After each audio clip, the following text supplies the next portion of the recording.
है कि हम आप सबके बीच में अपने कर कमलों द्वारा पूजन कर रही कथावाचिका राधिका वैष्णो जी। ओम हरि ओम मंगलम भगवान विष्णु मंगलम गरुणध्वजा मंगलम पुंडरीकाक्षाय मंगलाय तनो हरि। ओम हरि ओम अपवित्रा पवित्रो वा सर्वावस्थांगदोपि वा स्मरेत् पुंडरीकाक्षं सवाहि अभ्यंतरा शुचि पुंडरीकाक्षाय पुनातुः पुंडरीकाक्षाय पुनातुः पुंडरीकाक्षाय पुनातुः। ओम केशवाय नमो ओम नारायणाय नमो ओम माधवाय नमो ओम ऋषिकेशाय नमः। हस्तो वृक्षाल्या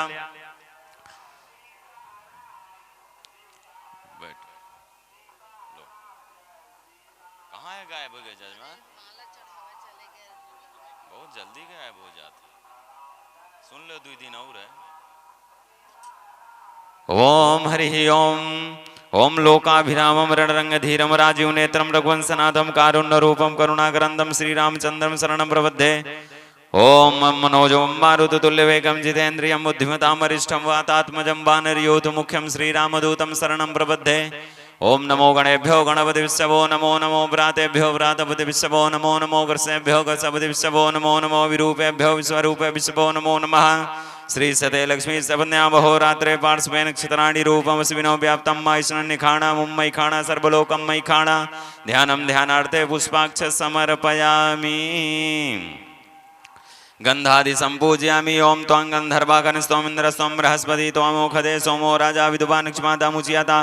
गंधादि संपूजयामि नाना परिमल द्रव्याणि समर्पयामि पुष्पं च पुष्पमालाम्।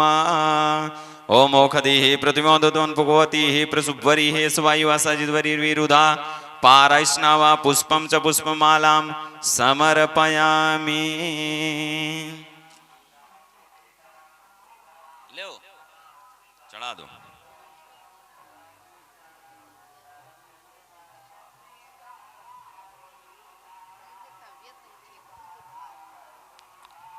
नैवेद्यम निवेदयामि भोग लगवा दीजिए। ओम पहले भोग लगवा दो। लो ओम नाभ्यासीदंतरिक्षगुं शेषनवदेवः संवर्धताभ्यां भूमृदिशा सोत्रा तथा लोकान् अकल्पयन्ना। नैवेद्यम निवेदयामि आचमनीयं जलं समर्पयामि मध्यपनीयं जलं समर्पयामि उत्तरापोषणं जलं समर्पयामि यत् प्रार्थनं मा राम रामेति रामेति रमे रामे मनोरमे सहस्रनामे तातुल्यम राम नाम बरानने प्रार्थना पूर्वक नमस्करोमि। व्यास जी का पूजन कर दें। ओम स्वस्ति न इंद्रो वृद्धश्रवाः स्वस्ति नः पूषा विश्ववेदाः स्वस्ति नस्तारिक्षो अरिष्टनेमिः स्वस्ति नो बृहस्पतिर्दधातु।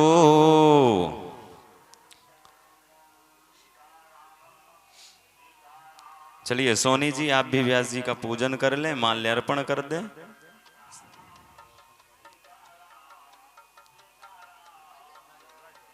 देवः शान्तिरन्तरिक्षगुं शान्तिः पृथिवी शान्तिरापः शान्तिरोकदया शान्तिः वनस्पतयः शान्तिर्विश्वे देवाः शान्तिः ब्रह्म शान्तिः सर्वगुं शान्तिः शान्तिरेव शान्तिः श्यामा शान्तिरेधिषु शान्तिर्भवतु।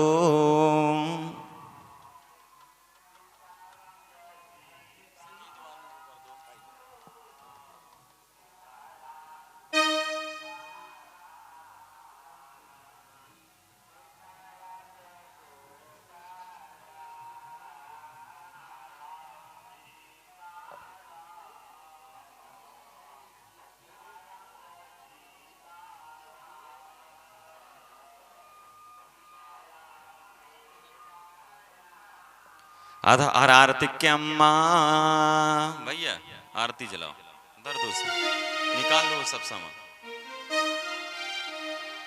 ओम हरि ओम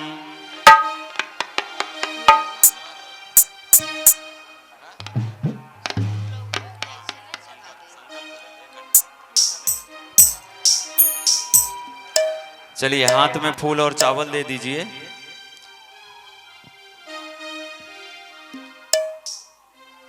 प्रमुख संकल्प है श्रवण करना है आपको कथा, तो संकल्प ले लो हाथ में।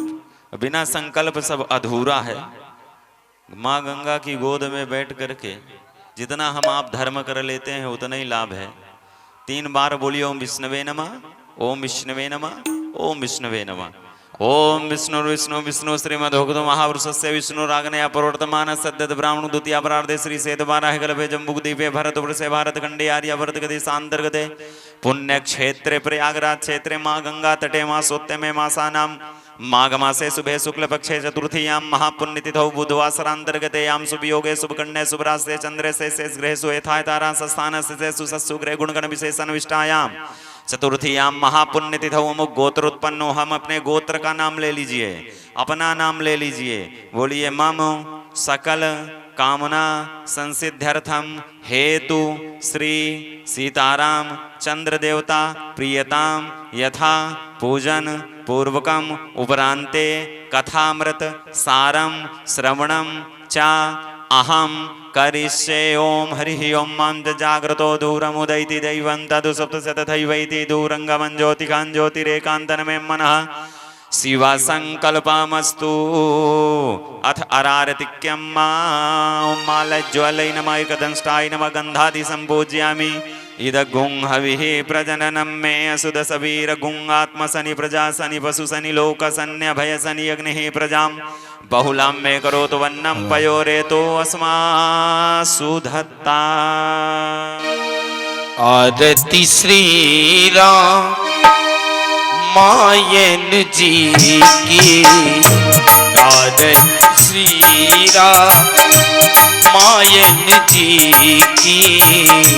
तीरथ कलेत ललित सियपी की आरती।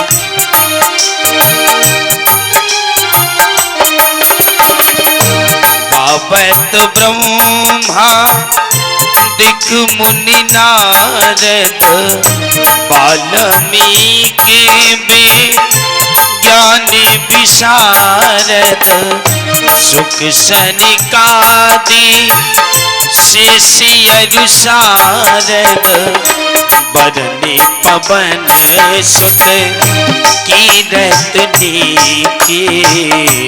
आरती श्री राम मायन जी की।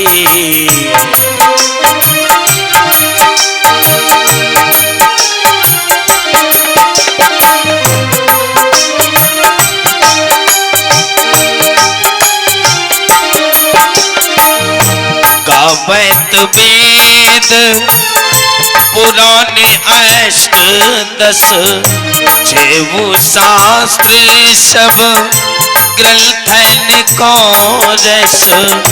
मुनि जन धसल तन को सर्वस सारे अंश समूह मत सब ही के।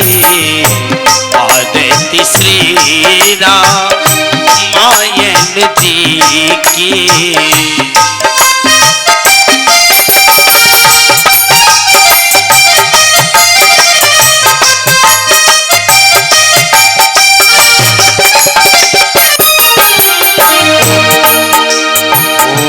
गावत संतत शंभु भवानी अरुघट संभव मुनि विज्ञानी। व्यासियादि कवि बरज बखानी काग भुसुल्ग करुण के ही की। आरती श्री राम मायन जी की।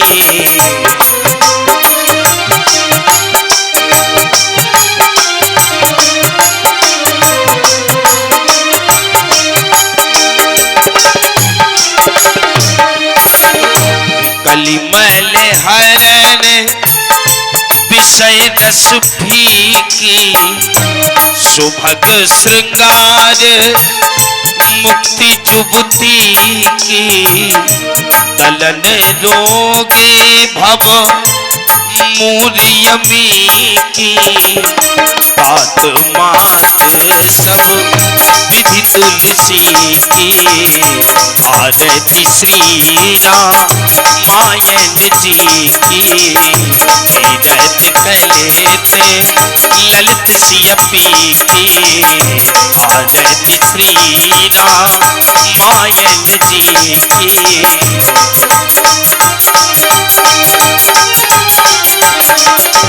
कर्पूर गौरम करुणावतारम संसार सारम भूपेन्द्रहारम सदा वसंतम हृदयानि विलदे भवम भवानी सहितम नमाम तुमेव माता च पिता तुमेव तुमेव बिंदु च सखा तुमेव तुमेव वेद्या द्रुणम तुमेव तुमेव सर्वम देव देव हरे राम राम राम हरे हरे कृष्ण कृष्ण कृष्ण हरे हरे राम राम हरे हरे कृष्ण कृष्ण कृष्ण हरे हरे राम राम हरे हरे राम राम हरे राम हरे राम हरे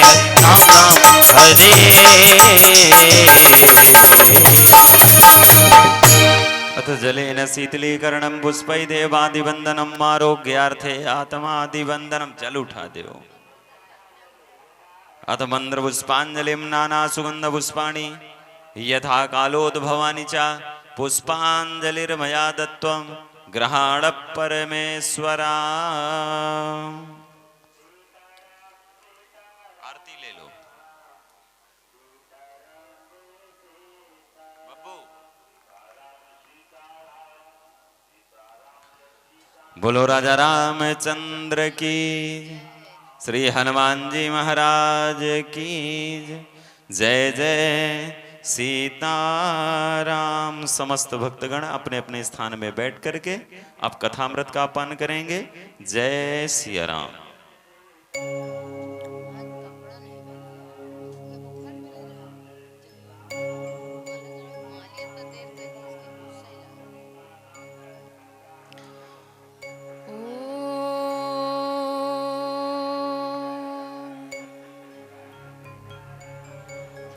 श्री गणेशाय नमः। ओम श्री रामकृष्ण चंद्राय नमः।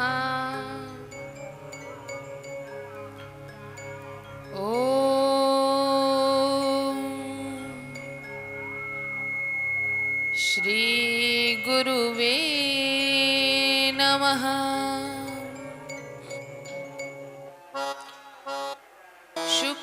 शुक्लांबरधरं देवं शशिवर्णं चतुर्भुजं प्रसन्नवदनं ध्यायेत् सर्वविघ्नोपशान्तये। मनोजवं मारुततुल्यवेगं जितेन्द्रियं बुद्धिमतां वरिष्ठं वातात्मजं वानरयोत्तमोख्यं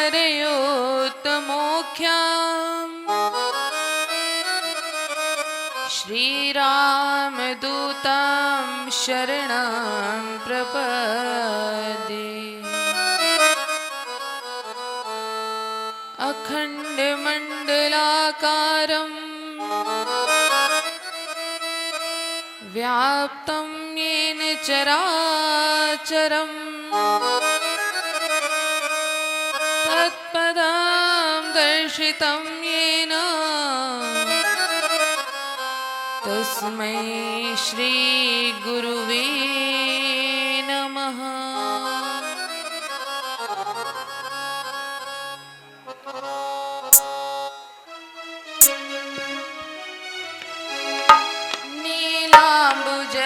नीलाम्बुजश्याम मलकोमलांगं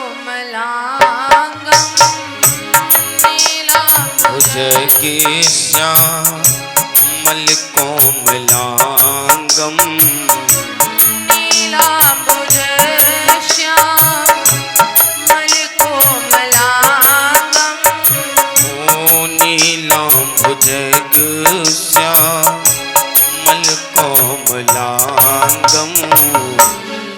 सीता समारोपितवाम भागम सीता समारो प्रतिपाम भागम लोकाभिरामं रणरङ्गधीरं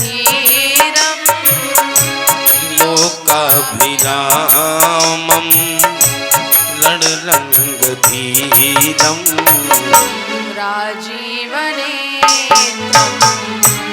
रघुवंशनाथं राजीवनेत्रं रघुवंशनाथं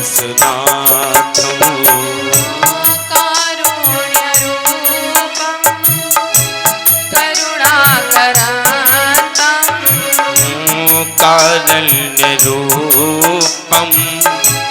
करुणाकरन्तं श्रीरामचन्द्रं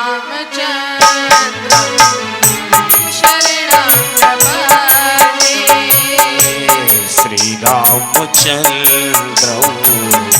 शरणं प्रपद्ये कर्पूरगौरं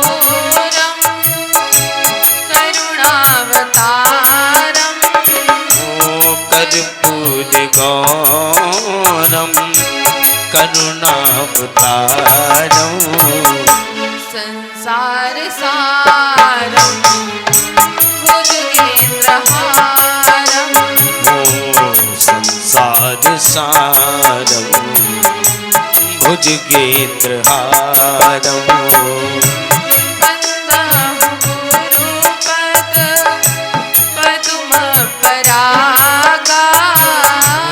वन्दहु गुरुपद पद्म परागा सुरुचि सुभाष सरस अनुरागा सुरुचि सुभाष सरस अनुरागा श्री गुरुपद नख मणिगण ज्योति श्री गुरुपद नख मणिकण ज्योति सुमिरत दिव्य दृष्टि अहोति सुमरत देव दृष्टि होती सुमिरत दिव्य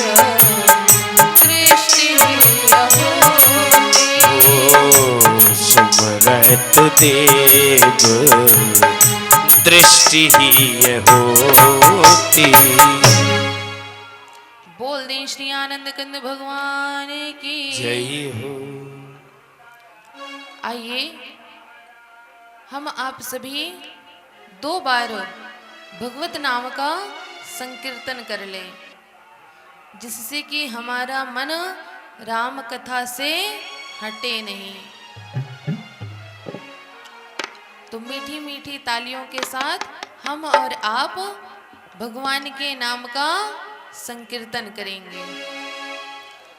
सीता राम राम राम राजा राम राम राम सीता राम राम राम राजा राम राम राम सीता राम राम राम राजा राम राम राम सीता राम राम राम राजा राम राम राम।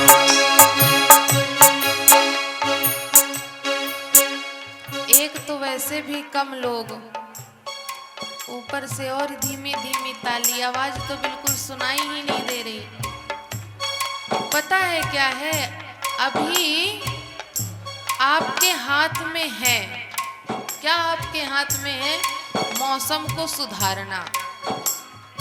अभी भी समय है, इसीलिए कीर्तन करवा रहे हैं। मौसम देखिए बिगड़ रहा है, रात की गारंटी नहीं है। अगर मौसम को सही करना है तो राघव जी का कीर्तन करना भी पड़ेगा और कहना भी पड़ेगा मीठी मीठी तालियों के साथ। क्या? सीता राम राम राम राजा राम राम राम।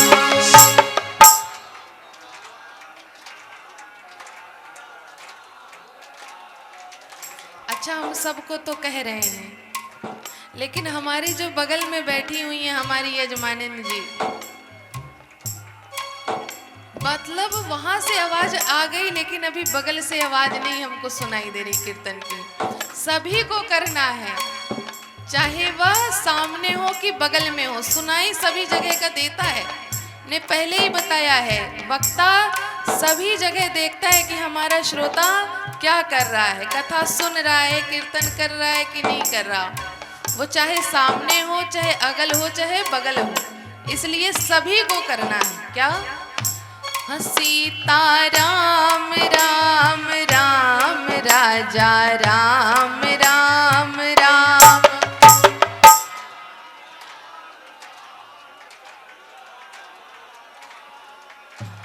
सीता राम राम राम राजा राम राम राम। सीता राम राम राम राजा राम राम राम। सीता राम राम राम राजा राम राम राम। सीता राम राम राम राजा राम राम राम। सीता राम राम राम राजा राम राम राम। सीता राम राम राम राजा राम राम राम। सीता राम राम राम राजा राम राम राम। सीता राम राम राम राजा राम राम राम। राजा राम राम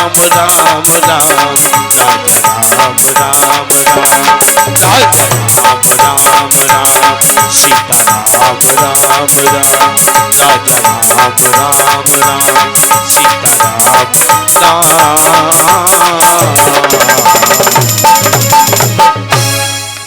बोल दे श्री आनंद कंद भगवान की जय हो। गंगा महारानी की जय हो। यमुना महारानी की जय हो। सरस्वती महारानी की जय हो। श्री प्रयागराज महाराज की जय हो। श्री हनुमान जी महाराज की जय हो।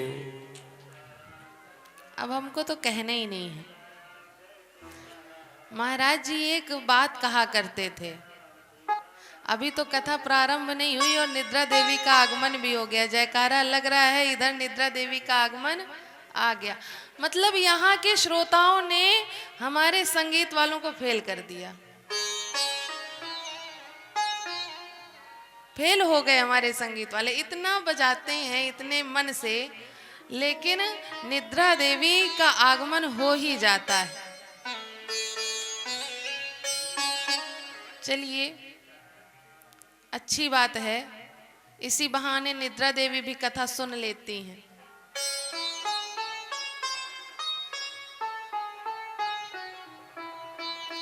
अनंतानंत कोटि ब्रह्मांड नायक परात्पर ब्रह्म श्री राघव जी के चरणों में बार बार प्रणाम। भूत भावन भोलेनाथ जी के चरणों में शत शत नमन। श्री गोस्वामी तुलसीदास जी के चरणों में बार बार वंदन। श्री गुरुदेव जी के चरणों में शत शत प्रणाम। एवं आप सभी कथा प्रांगण में पधारे हुए भाई बंधु एवं माता बहनों को सादर जय श्री राम। हम आप सभी इस 9 दिवसीय राम कथा के आज 7वें दिवस पर एकत्रित हुए। अब आप लोगों के पास 2 दिन का समय और है इसमें डुबकी लगाने का। तो जो कोई अभी रह गए हैं डुबकी लगाने के लिए, अभी उनके पास 2 दिन का समय है। जिनको भी इस राम कथा में डुबकी लगाना है तो 2 दिन भी यदि आकर के बैठ जाएंगे, 3 दिन तो समझ लीजिएगा कि हमने राम कथा में डुबकी लगा ली। पूर्व के प्रसंग में हम आप सभी ने कौन सी कथा श्रवण करी?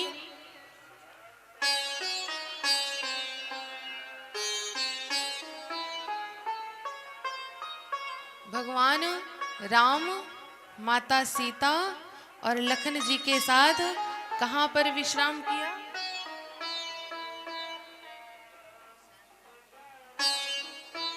निषाद राज जी का घर कहां था? तो वो तो उन्होंने बताया ना, आपने तो बताया नहीं। तो चलिए, ये अच्छा लगा कि हमारे श्रोता ध्यान से सुनते हैं। इतना ही हमारी यजमानी जी ने याद कर लिया कि निषाद राज के यहाँ रुके थे, इतने में तो हम धन्य हो गए। हम अपने आप को बड़ा भाग्यशाली मानते हैं कि हमारी यजमानी जी ने इतना याद रखा। श्री राम जी, लखन जी और सीता जी के साथ श्रृंगवेरपुर पहुंचते हैं और जैसे ही श्रृंगवेरपुर के जो निषाद राज जी थे, जो वहां के निषादों के राजा थे, उनको जैसे ही यह सूचना मिली कि प्रभु श्री राम माता जानकी और लखन भैया के साथ हमारे श्रृंगवेरपुर में पधारे हैं, तो सारे प्रजा के साथ भगवान के स्वागत के लिए पहुंच गए। जिसके पास जो कुछ भी था वो लेकर के भगवान के पास पहुंच गया। कोई फल लेकर के गया, कोई फूल लेकर के गया, जिसके पास जो कुछ भी था सब लेकर के भगवान के चरणों में अर्पित कर दिया। निषाद राज गुह श्री राघव जी से मिलते हैं। श्री राघव जी ने जैसे ही निषाद राज जी को देखा, उनको अपने हृदय से लगा लिया। निषाद राज जी ने राघव जी का यह वेश देख करके उनसे पूछा कि हे राघव, आप तो राजकुमार हैं और मैंने तो यह खबर सुनी थी कि आप अवध अयोध्या के राजा बनने वाले हैं, फिर आपने यह तपस्वी वेश क्यों धारण किया? हे राघव, मुझे आपके इस रूप का कारण नहीं समझ में आ रहा। राघव जी ने सारी बात बताई। निषाद राज जी को बड़ा दुख हुआ, बड़ा कष्ट हुआ, लेकिन राघव जी ने उनको समझाया। निषाद राज जी ने रात्रि में भगवान के शयन का, विश्राम का प्रबंध किया। भगवान पत्तों के ऊपर विश्राम कर रहे हैं, माता सीता उनके चरणों में हैं और लखन लाल जी पहरेदारी में है, क्योंकि माता सुमित्रा ने चलते समय कहा था कि दिन और रात भगवान की सेवा करनी है। और सेवा कैसे होती है? सेवा जाग कर ही तो की जाती है। कभी सो करके सेवा किया है किसी ने? जब जागेंगे तभी तो सेवा कर पाएंगे। लखन लाल जी जाग रहे हैं, भगवान की पहरेदारी कर रहे हैं। तब निषाद राज जी को पता चला कि राघव जी के साथ अयोध्या वासी भी आए थे, लेकिन राघव जी उनको आधी रात में वहां से छोड़ करके यहाँ चले आए। कहीं ऐसा ना हो कि यहाँ से भी आधी रात को हम लोगों को छोड़ करके चले जाएं। इसलिए सारे नगर वाले पहरेदारी में लग गए कि भगवान यहाँ से जाने ना पाए। लखन भैया पहरेदारी में बैठे हुए हैं। निषाद राज गुह को भगवान की यह दशा देख करके जब भगवान पत्ते पे सो रहे हैं तो निषाद राज गुह को बड़ा कष्ट हुआ। बड़े व्यथित हैं निषाद राज जी। लखन लाल जी से कहते हैं कि पता नहीं माता कैकेयी कैसी थी, जिन्होंने इतने सुकुमार हमारे राघव जी को वनवास दे दिया। ऐसी मैंने माता आज तक नहीं देखी। बहुत बुरा भला निषाद राज जी कैकेयी जी को कहने लग गए। तब लखन लाल जी बोलते हैं कि हे निषाद राज, आप जिनको दोषी मान रहे हैं, जिनको दोषी कह रहे हैं, ये गलत है। माता कैकेयी का इसमें कोई हाथ नहीं है कि काहू न को सुख दुख कर दाता। कोई किसी के सुख और दुख का दाता नहीं होता है। कोई किसी को ना सुख दे सकता है और ना कोई किसी को दुख दे सकता है। ये अपने अपने मानने के ऊपर होता है कि हमने किसी को सुख दे दिया या किसी को दुख दे दिया, या हमें कोई नहीं दे सकता। यह आप जो कह रहे हैं कि कैकेयी माता ने राघव जी को, मेरे भैया को इतना दुख दिया है, तो ऐसा नहीं है। इसमें माता कैकेयी का कोई दोष नहीं है। कोई किसी के सुख और दुख को देने वाला नहीं है। ये तो मेरे राघव जी की इच्छा थी वनवास में आने की, इसलिए यह हुआ। अन्यथा कैकेयी माता इसमें दोषी नहीं है। सबसे ज्यादा यदि किसी को कष्ट है, सबसे ज्यादा यदि किसी को दुख है, तो वो कैकेयी माता को ही है। यदि कोई ये कहे कि कैकेयी जी दोषी हैं, तो मैं मानने को तैयार नहीं हूं। मेरी माता कैकेयी के जैसा कोई नहीं है, जिन्होंने स्वयं के ऊपर अपयश ले लिया। किस कारण से? कि मेरे राघव को यश की प्राप्ति हो। जब तक राघव वन को जाएंगे नहीं, तब तक राम का राज्य नहीं आएगा। ये जो पृथ्वी है, यह आसुरी शक्तियों से खाली नहीं हो पाएगी। इसलिए कैकेयी माता ने राघव जी को वन में जाने के लिए कहा। स्वयं के ऊपर अपयश ले लिया, लेकिन मेरे राघव जी को यश दिलाने के लिए। उनसे ज्यादा कोई और प्रेम कर ही नहीं सकता मेरे राघव जी को। तो ये आप गलत कह रहे हैं। और आप किसके लिए दुखी हो रहे हैं? उनके लिए जो स्वयं ब्रह्म है। आप उनके लिए दुखी ना हो निषाद राज। ये और कोई नहीं, ये परात्पर ब्रह्म है जो मानव के रूप में इस धराधाम पर अवतरित हुए। आप इनके लिए जरा सा भी व्यथित ना हो। जब यह लखनलाल जी का और निषाद राज गुह का वार्तालाप चल रहा था, उसी समय पर पहरेदारी में पीछे एक केवट जी खड़े हुए थे। ये बातें सब वो सुन रहे थे जब लखन जी और निषाद राज का संवाद चल रहा था। घर पहुंचे और श्रृंगवेरपुर में जितनी भी नौकाएं थीं, सारे नाविक अपनी अपनी नौकाएं सजाने लग गए कि कल राघव जी हमारी नौका से गंगा पार करेंगे। सबने रात भर अपनी अपनी नाव सजाने में लग गए।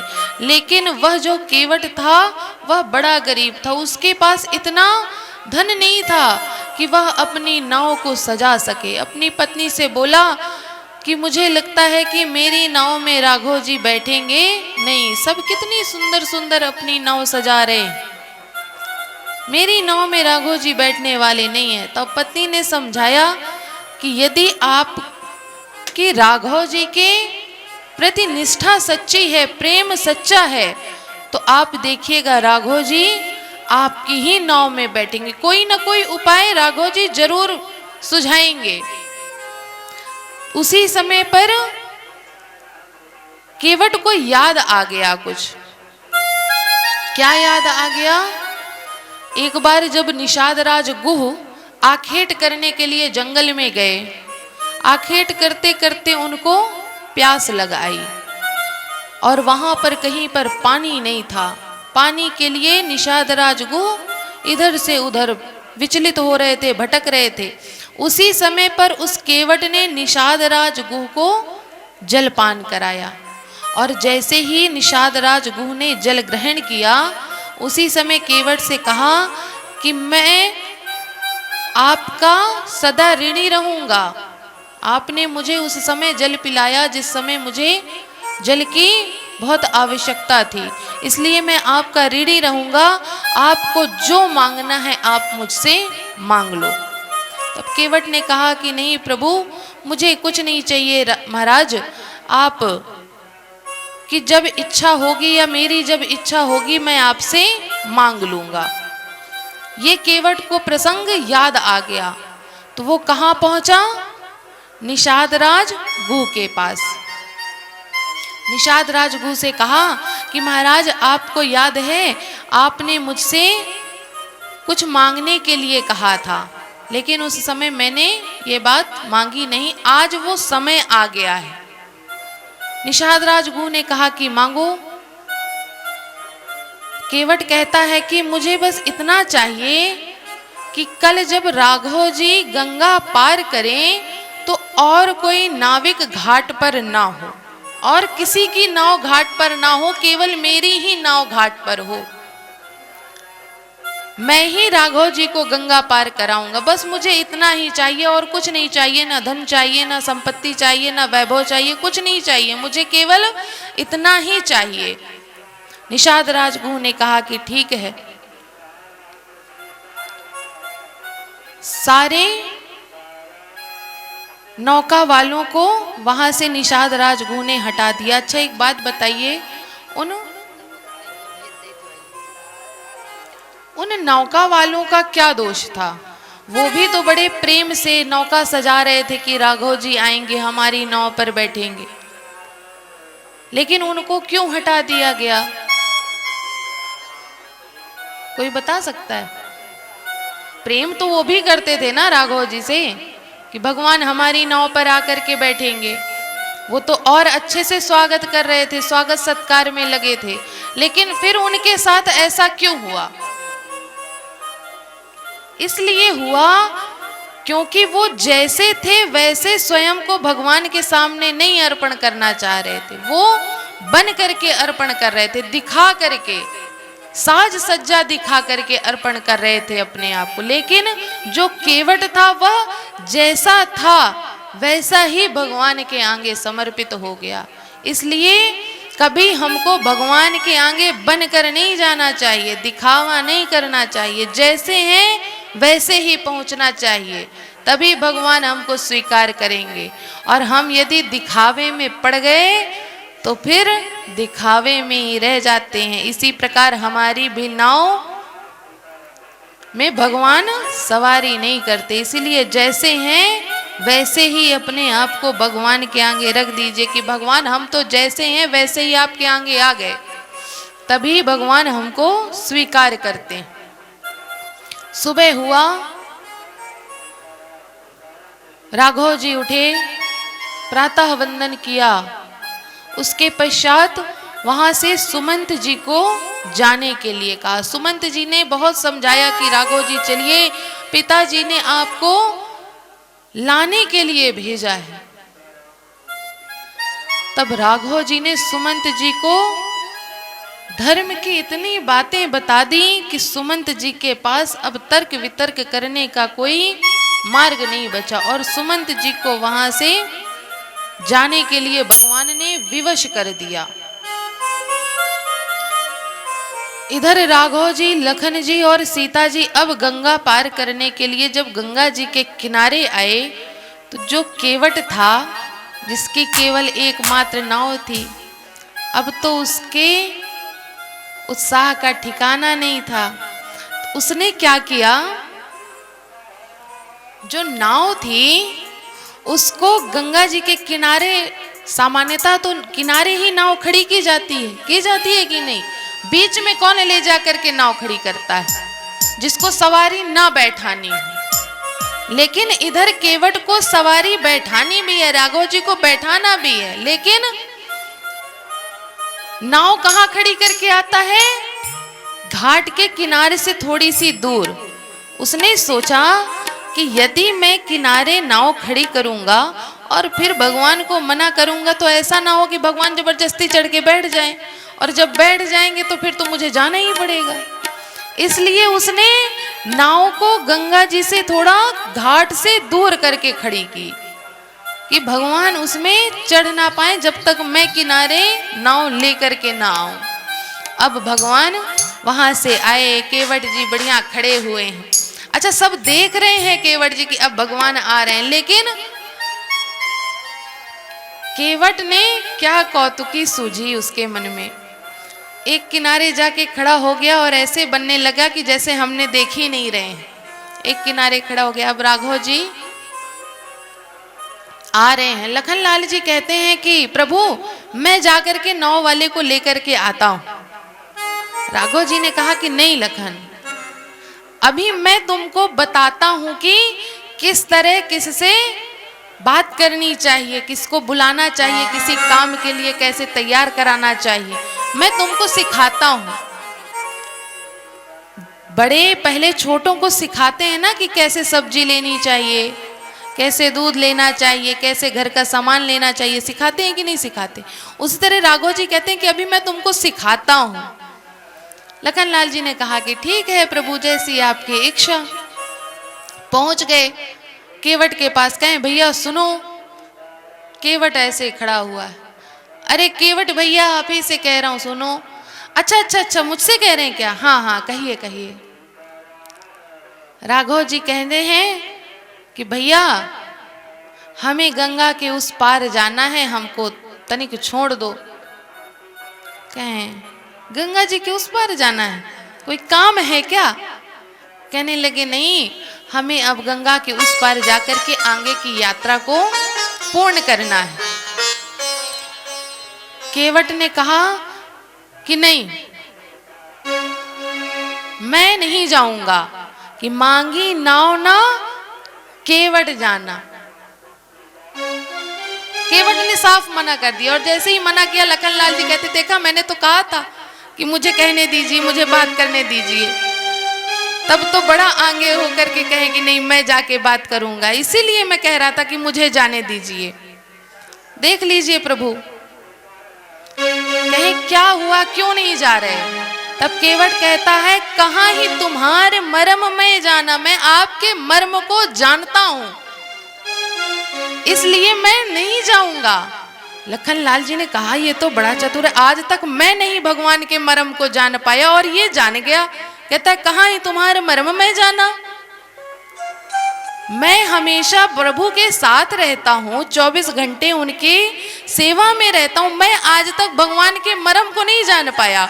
और ये कह रहा है कहाँ ही तुम्हारे मर्म में जाना, मैं आपके मर्म को समझता हूँ, जानता हूँ।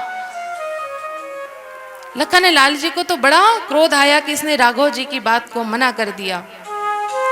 राघव जी ने कहा कि भैया चलो, हमें गंगा के उस पार जाना बड़ा आवश्यक है।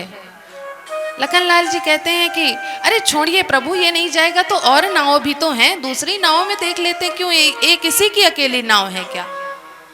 केवट कहता जाइए जाइए, दूसरी नाव ढूंढ के लेकर आइए, जाइए जाइए जल्दी ढूंढ करके लेके आइए। लखनलाल जी इधर उधर नजर दौड़ाते हैं, कहीं पर नाव दूसरी मिली ही नहीं। अब केवट और इतराने लग गया।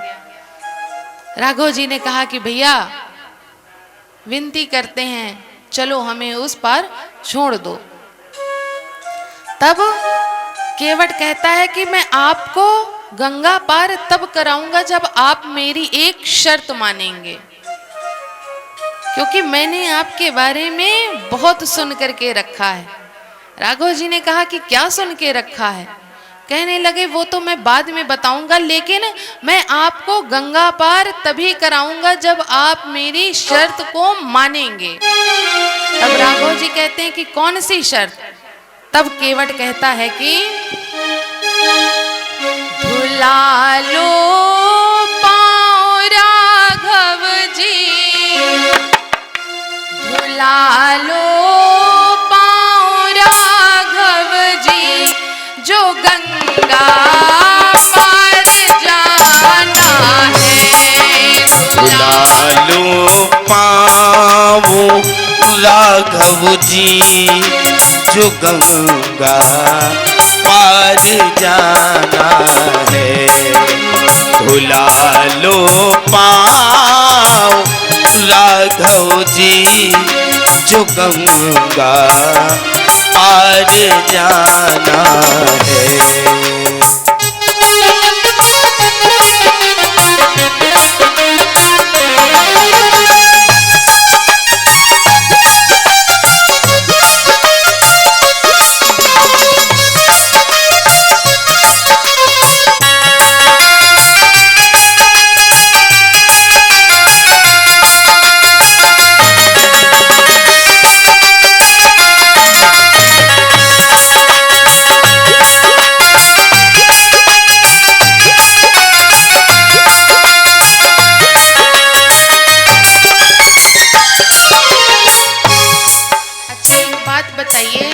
किसको किसको भगवान की नाव में बैठ के चलना है, किसको किसको भगवान के साथ गंगा पार करनी है। पूरे पूरे हाथ उठा के, आधे से अटेंडेंस नहीं लगती, पूरे हाथों से लगती है। क्या धुला लो पाँव राघव जी, धुला लो पाँव राघव जी, जो गंगा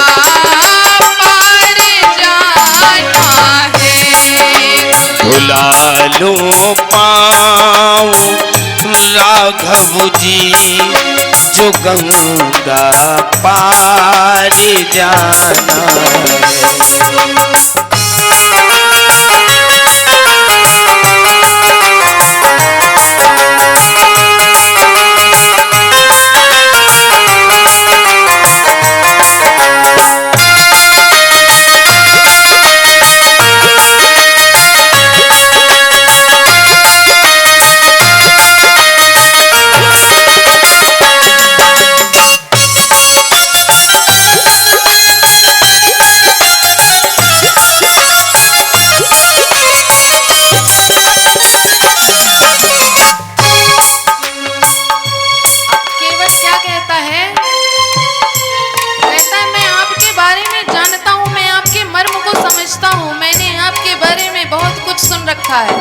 राघव जी ने कहा कि क्या सुन के रखा है।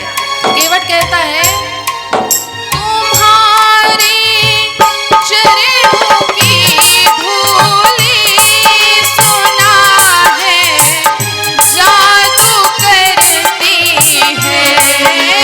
तुम्हारे चरणों की धूली सुना है, जादू करती है, सुना है जादू करती है। जो छू जाए अगर पत्थर, तो सुंदर नारी बनती है। जो छू जाए अगर पत्थर, तो सुंदर नारी बनती है, कि सुंदर नारी बनती है। जो पत्थर नारी बन जाए, जो पत्थर नारी बन जाए, काठ का क्या भरोसा है। भुला लो पाँव रगड़ाई, जो गंगा पार जाना है। भुला लो पाँव राघव जी, भुला लो पाँव राघव जी, जो गंगा पार जाना है।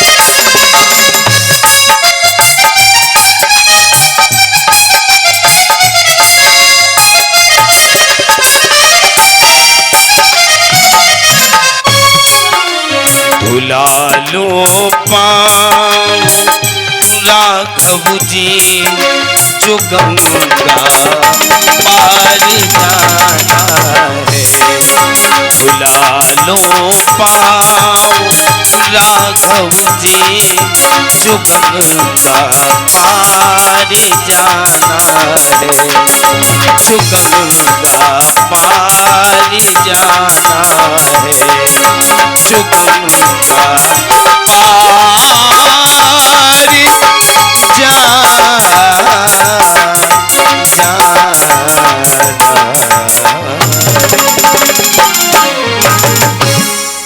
केवट कहने लगा कि मैं आपके मर्म को जानता हूँ, मैं सब कुछ जानता हूँ कि किस प्रकार से आपके चरणों की रज एक पत्थर पाषाण शिला को भी सुंदर सी नारी बना देती है, और आप तो मेरी नाव में पूरे के पूरे खुद सवार होने जा रहे हैं।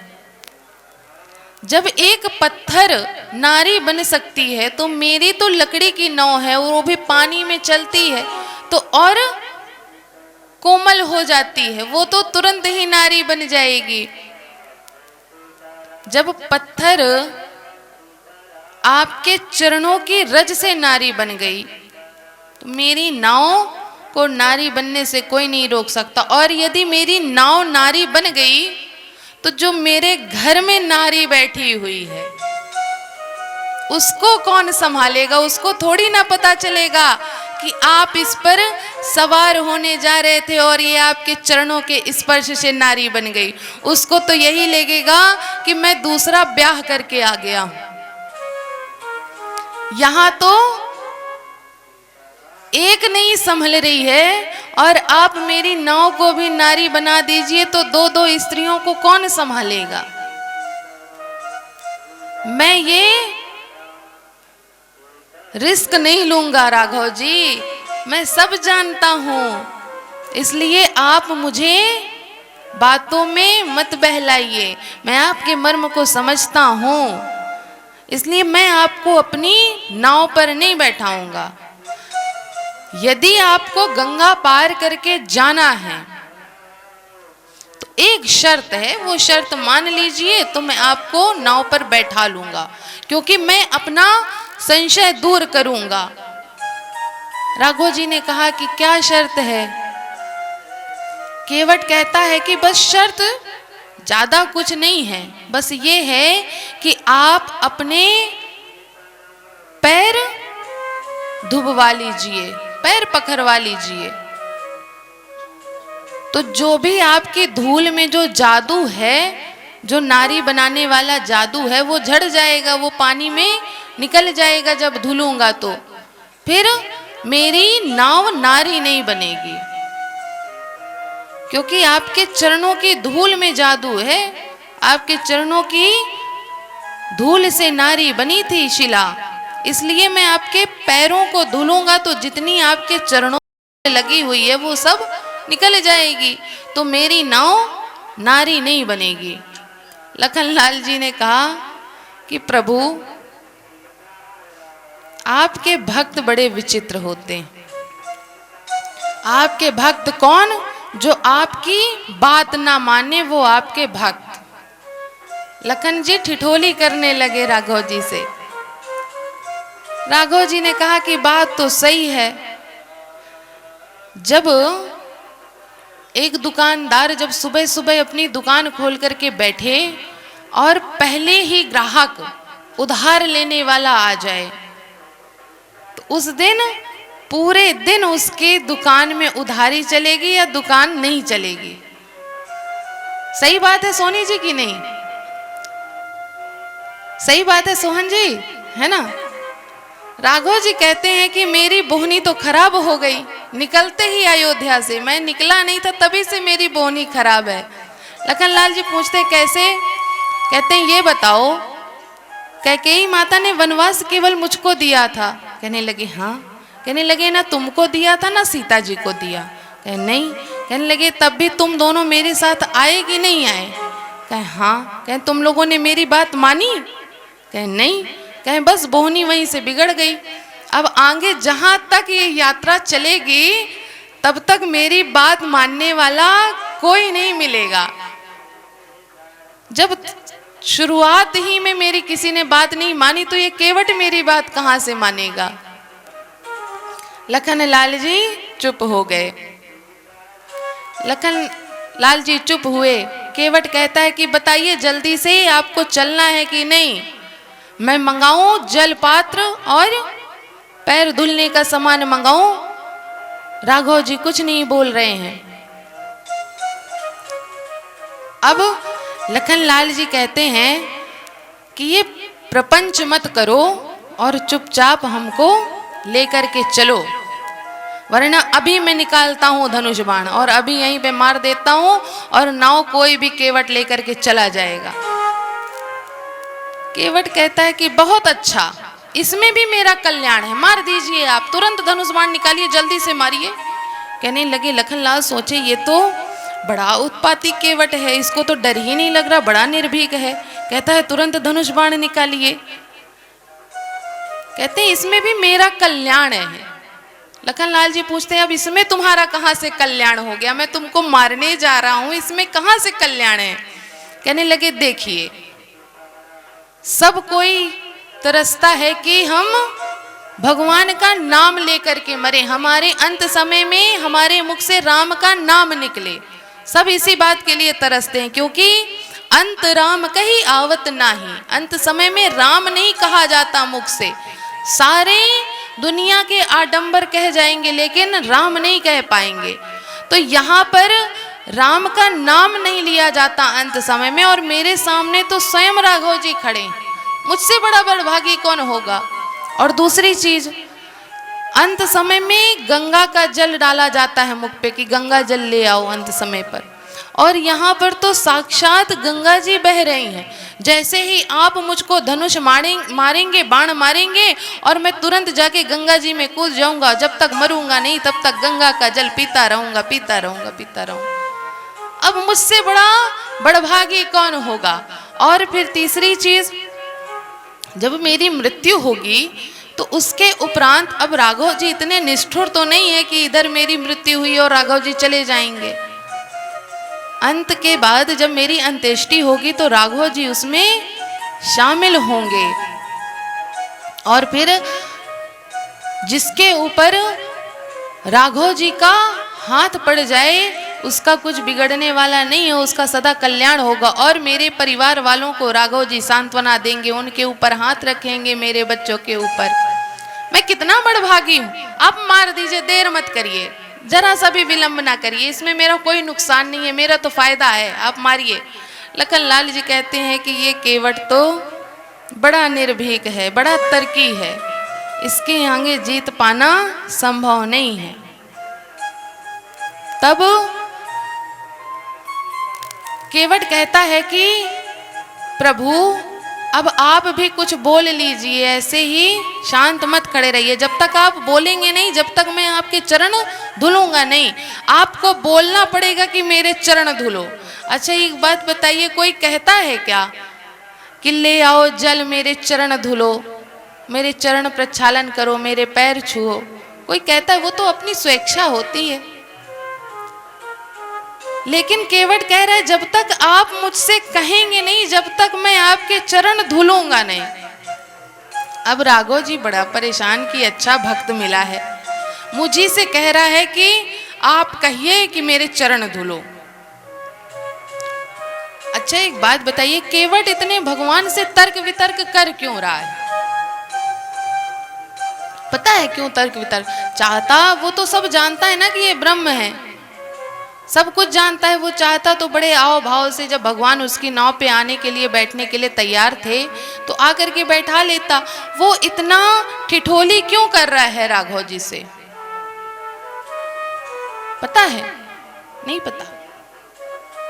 अब आप कहेंगे कि जब आप बताएंगे तभी तो पता चलेगा, है ना?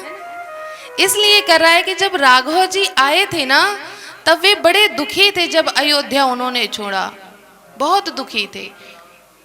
उनकी आंखों से जो अश्रुधार बह रहे थे, उसके निशान केवट ने देख लिए थे। राघव जी को रोते हुए केवट ने देख लिया था।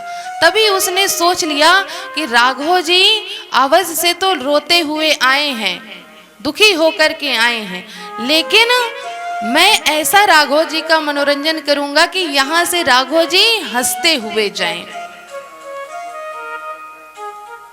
इसलिए केवट इतनी भगवान से तर्क वितर्क कर रहा है, हंसी मजाक कर रहा है कि भगवान मुस्कुराएं मेरी बातों पर। राघव जी ने कहा अच्छा ठीक है कि बेग आनी जल पाए पखारू, होत विलंब उतारहु पारू। राघव जी कहते हैं कि अब विलंब मत करो और जा करके चरण प्रक्षालन की जो सामग्री है वो लेकर के आओ, क्योंकि हमें अभी आगे की बड़ी लंबी यात्रा तय करनी है। केवट गया जल्दी से अपने घर के लिए और वहां से अपनी पत्नी, अपने बच्चे, 1 साल से लेकर के 12 साल तक के उसके बच्चे, जैसे ही भगवान ने उसके बच्चों को देखा कहे अरे बाप रे बाप। आज के समय की तो क्रिकेट टीम थी, एक क्रिकेट टीम थी केवट के पास, और सारे राघव जी को घेर करके खड़े हो गए। केवट ने पहले ही भेज दिया कि काम करो कहीं वो चले ना जाएं, जल्दी से जाके उनको घेर लो, घेर करके खड़े हो जाओ। सारे बच्चे उसके आ गए, राघव जी को घेर करके खड़े हो गए। अब केवट और उसकी पत्नी आते हैं चरण प्रक्षालन का सामान लेकर के। भगवान को बैठाया और जब चरण प्रक्षालन करने लगे तो राघव जी सीता जी और लखन लाल जी की ओर देख करके मुस्कुराने लग गए। क्यों मुस्कुराने लगे? क्योंकि राघव जी के दोनों चरण बटे हुए हैं, एक चरण सीता जी का है और एक चरण लखन लाल जी का है। जब राम जी का विवाह हुआ और विवाह करके जब भगवान घर को आए तो सीता जी राघव जी की सेवा में लग गई, उनके दोनों चरण दबाती। इसके पहले यह कार्य कौन करता था? लखन लाल जी करते थे। जब माता सीता को देखा तो अब लखन लाल जी, एक पर्दा होता था पहले देवर और भाभी की, इसमें भी एक पर्दा होता था। जब देख लेते थे कि माता भगवान की सेवा कर रही हैं तो वहां से लौट जाते थे। बहुत दिनों तक यह क्रम चला। धीरे धीरे लखन लाल जी अस्वस्थ होने लग गए, उनका शरीर दुर्बल होने लग गया, बड़े कमजोर से हो गए। तब राघव जी लखन लाल जी से पूछने लगे कि लखन लाल तुम इतने कमजोर क्यों हो गए? तब लखन लाल जी ने कहा कि प्रभु अब मुझे आपकी सेवा का अवसर नहीं मिलता, इसलिए मैं इतना दुर्बल हो गया हूं। तब राघव जी ने लखन लाल जी को एक सुझाव दिया, कहने लगे मेरा नाम मत बताना कि मैंने तुमको बताया है ये सुझाव, मैं तुमको बता रहा हूं। कहने लगे क्या प्रभु? कहने लगे अब आ रही है होली, और अवध में राजा दशरथ जी के यहाँ एक रिवाज था, होली के दिन देवर भाभी से जो कुछ मांगता था वो भाभी को देना पड़ता था। होली का समय आया और जब सारे विधि विधान से होली खेल ली गई, उसके बाद जब नेक चार की बारी आई तब सीता जी ने पूछा लखन लाल जी आपको क्या चाहिए? लखन लाल जी ने कहा मुझे और कुछ नहीं चाहिए, मुझे मेरे राघव जी के चरणों की सेवा का अवसर चाहिए। मैं बस इतना चाहता हूं कि आप मुझे राघव जी के चरणों की सेवा दे दीजिए। जैसे सीता जी ने ये सुना वहीं पर बेहोश हो गई, मूर्छित हो गई। दशरथ जी ने कहा, सोचा कि ऐसा क्या मांग लिया लखन लाल जी ने कि सीता जी मूर्छा खा करके गिर गईं। सीता जी की मूर्छा खुली नहीं रही। तब लखन लाल जी राघव जी के पास पहुंचे, कहने लगे प्रभु ये आपने मुझसे क्या करा दिया? भाभी तो मूर्छित हो गई, माता मूर्छित हो गई, मूर्छा ही नहीं खुल रही। तब राघव जी ने कहा मैंने क्या, मैंने तो एक उपाय बताया था, अब तुम जानो तुमने क्या बोला। ऐसा ना करिए प्रभु, पिताश्री मुझे बहुत डांटेंगे, कुछ उपाय बताइए। कहने लगे तुमने क्या बोला? कहने लगे बस मैंने इतना मांगा था भाभी से कि मुझे आपके चरणों की सेवा देते। तब राघव जी ने कहा कि एक काम करो, भाभी के कान के पास जाकर के बोलो कि ठीक है माता, आज से एक पैर आपका और एक पैर मेरा, हम दोनों प्रभु की सेवा में तत्पर रहेंगे।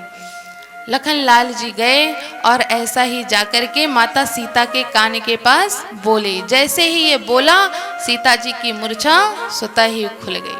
तब से एक पैर सीता जी और एक पैर लखनलाल जी दबाते थे, पैर बट गए। और इधर आज इसलिए मुस्कुरा रहे हैं राघव जी कि जिन पैरों की सेवा के लिए, जिन चरणों की सेवा के लिए तुम दोनों लोग लड़ गए, दोनों लोगों ने इतना परिश्रम किया, इतने प्रयास किए, इतनी युक्ति करी, आज वो केवट दोनों चरणों की सेवा कितनी सहजता से ले रहा है, ये देख करके राघव जी मुस्कुरा रहे हैं। और राघव जी को मुस्कुराता देख करके माता सीता और लखनलाल जी भी एक दूसरे को देख के मुस्कुराने लग गए।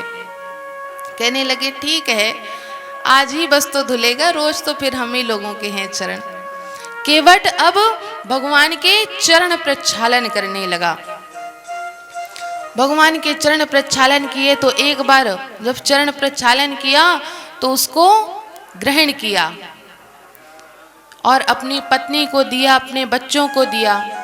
उसके बाद राघव जी ने कहा अब ठीक है। कहने लगे नहीं नहीं नहीं नहीं। कहने लगे अब क्या हुआ? कहें अभी एक बार और धुलूंगा। कहने लगे क्यों? कहने लगा केवट की बाद में आप मुझे नगर वालों से मार खिलवाएंगे क्या?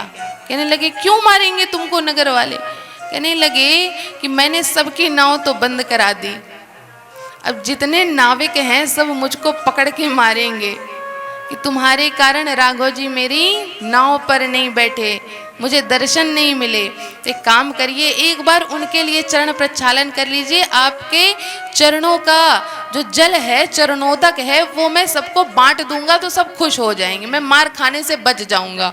राघव जी ने कहा अच्छा ठीक है कर लो।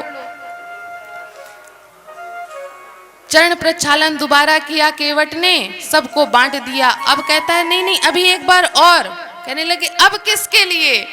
लखनलाल जी को तो इतना गुस्सा आ रहा था ये देख देख करके। कहने लगे प्रभु अब इसकी बात मत मानिए, आप तो चलिए। राघव जी ने कहा जब इतना हो गया है एक बार और धुलवा लेते। कहे अब किसके लिए है?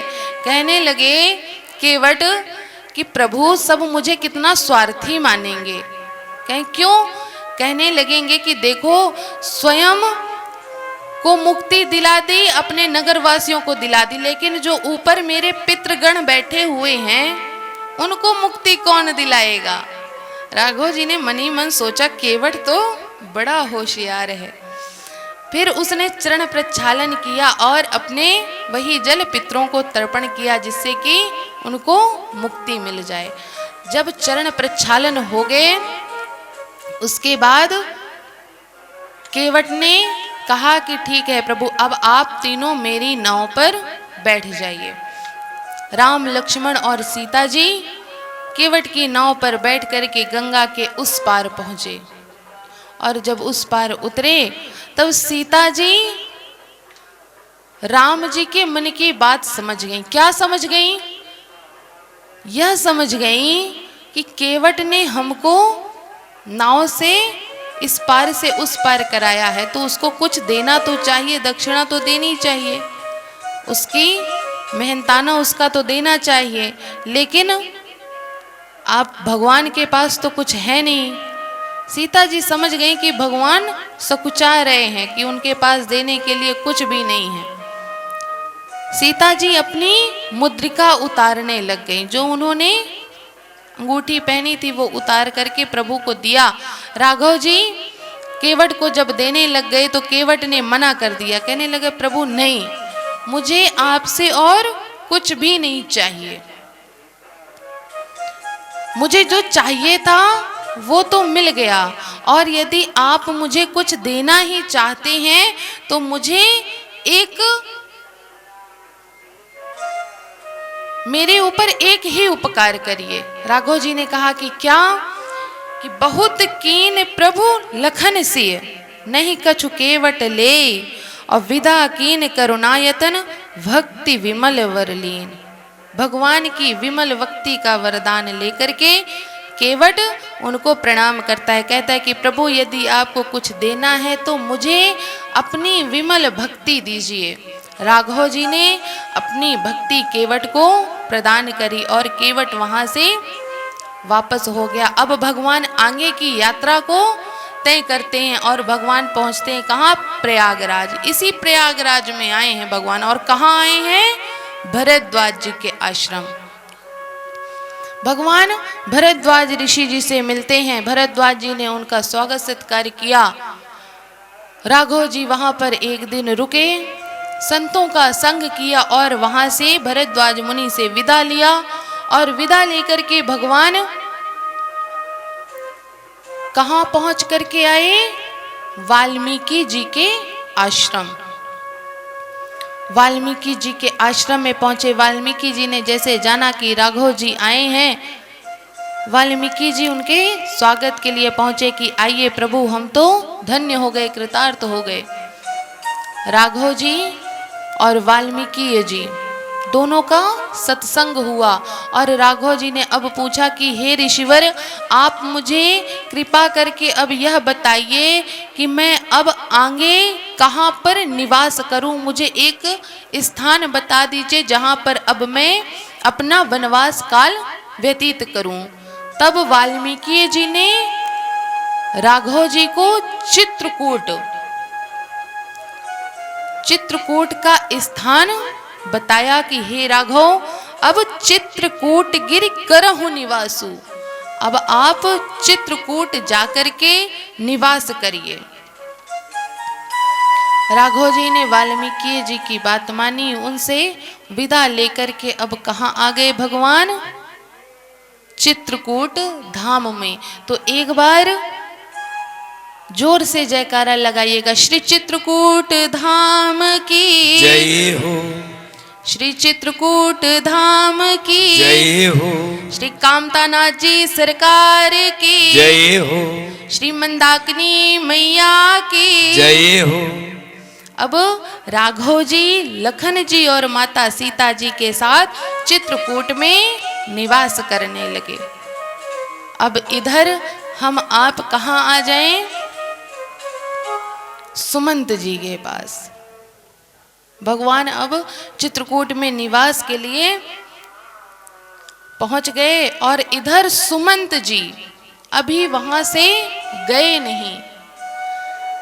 निषाद राजगु ने भगवान की व्यवस्था करके सारे जो उपयोग की समान वस्तुएं थी उनकी पर्णकुटी बनवा करके वहां से चले आए। जब निषाद राजगु ने सुमंत जी को देखा, निषाद राजगु ने कहा कि सुमंत जी अब आप अयोध्या को जाइए। राघव जी तो अब चित्रकूट में निवास करने लग गए।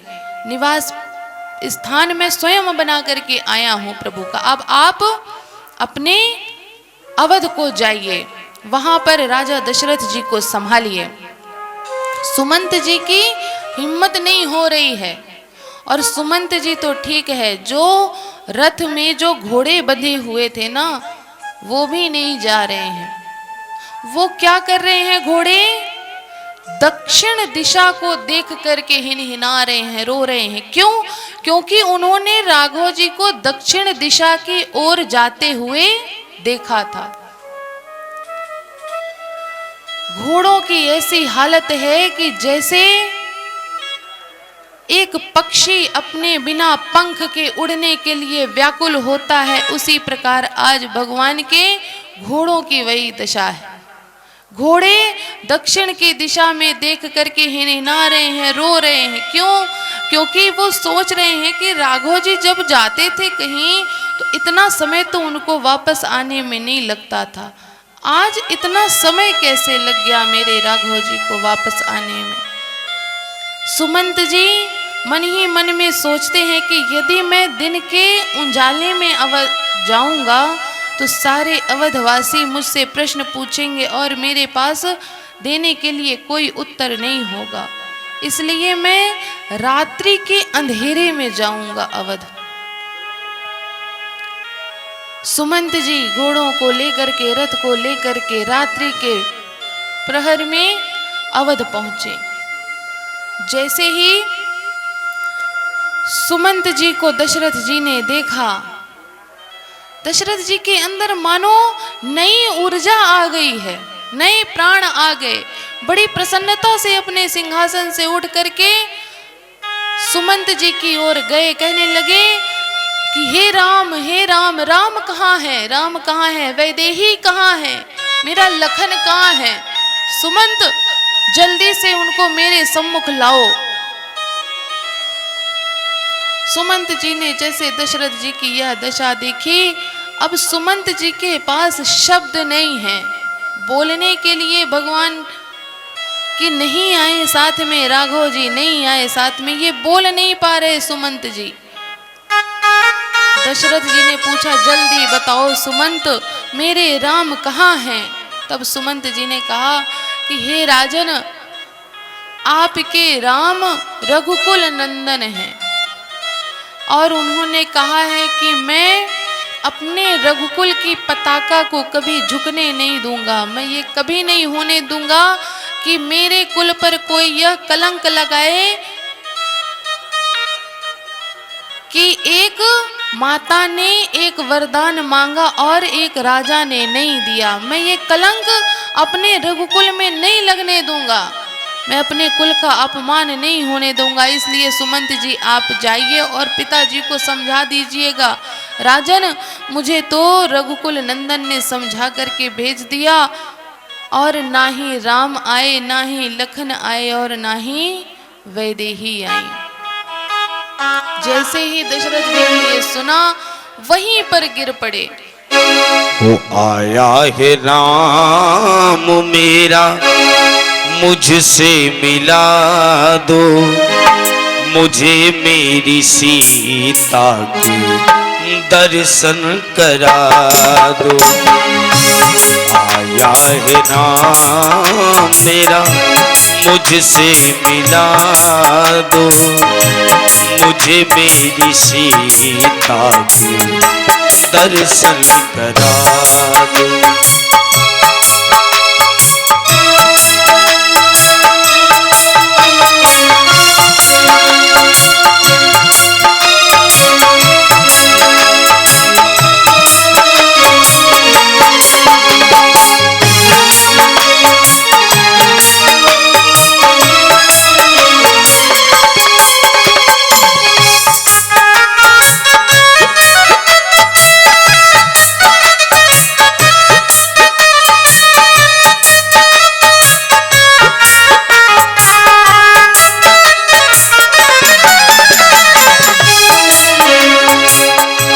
सबसे प्यारा वो, सबसे न्यारा वो, आँखों का तारा वो, मेरा सहारा वो।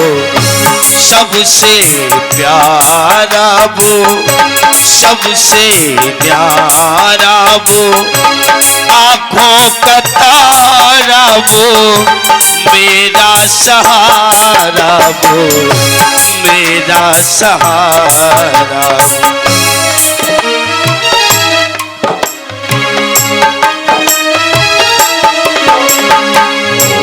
मुझे मेरे लक्ष्मण से पिता तो कभा दो, मुझे मेरी सीता के दर्शन करा दो।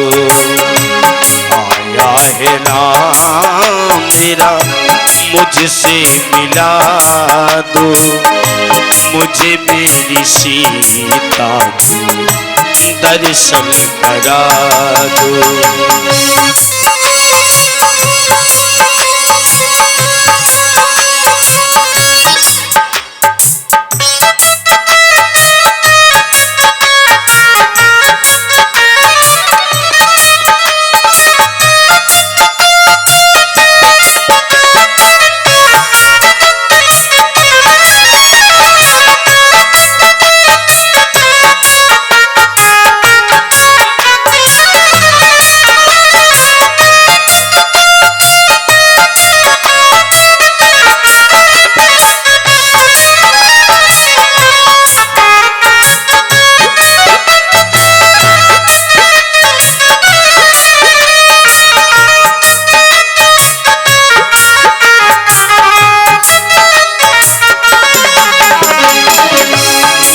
मेरी सीता के दर्शन करा दो, मुझे मेरी सीता के दर्शन करा दो।